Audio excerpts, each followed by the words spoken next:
It is a simple question, yet it provokes so many unique answers. In a world perplexed with wealth, greed, and power, the narrative of the other has historically been shaped.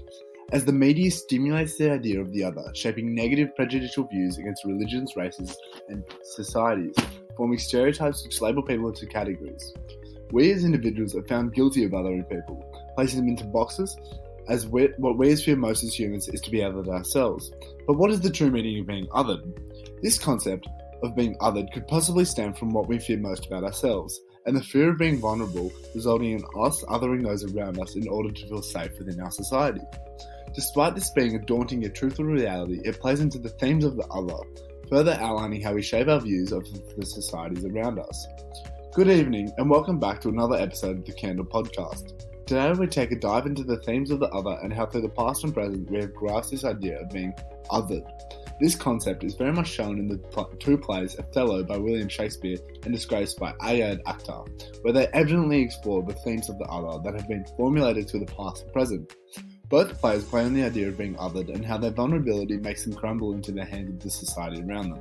In Othello, the idea of racism is addressed.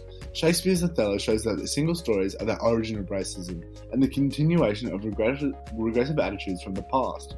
Being set in the Elizabethan era, a historic period known for its racial views as slavery was very apparent at the time, a man by the name of John Locke, a philosopher at the time, played into this idea of how the society had regressive attitudes of the past.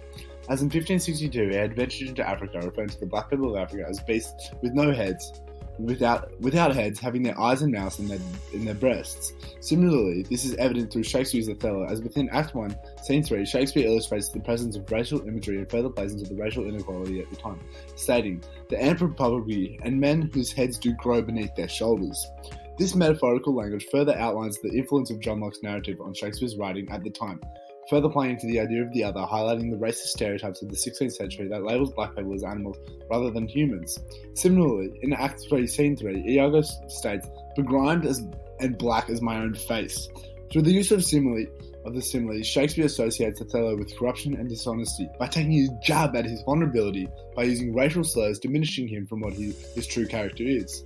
This being a common notion throughout the play, which evidently leads to Othello's downfall as he succumbs to the racist vision of those around him, ultimately leading to the consequent despair of the murder and suicide. Similarly, with the play Disgrace, written in 1212, is set within a post-9/11 setting, outlining the hardships faced by Islamic men and women in their day-to-day lives, playing further into the narrative of the other, isolating people as a historical event.